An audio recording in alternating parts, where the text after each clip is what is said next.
আসসালামু আলাইকুম। দেখেন আজকে আমরা রান্না করেছি ঝরঝরা খিচুড়ি মুরগির মাংস দিয়ে। তো একেবারে ঝরঝরা খিচুড়িটা হয়েছে।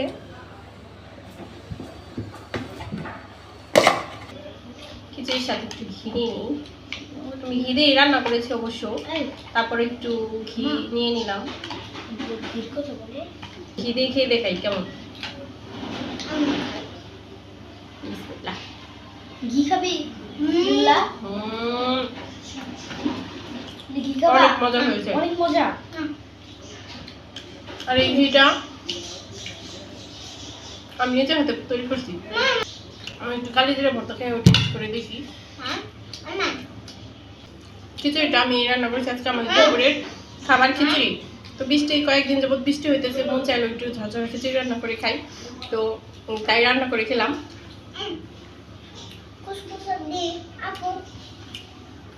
মাঝে মাঝে এরকম মজার খিচুড়ি খেতে খুবই খুবই টেস্টি লাগে।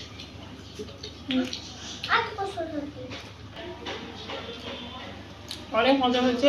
তো আমাদের আজকে আপনাদের দুপুরের খাবার আপনাদের সাথে শেয়ার করলাম। তো আমার ভিডিও যদি ভালো লাগে অবশ্যই আমাকে ফলো দিয়ে দিবেন, লাইক কমেন্ট শেয়ার করে দিবেন। আল্লাহ হাফেজ।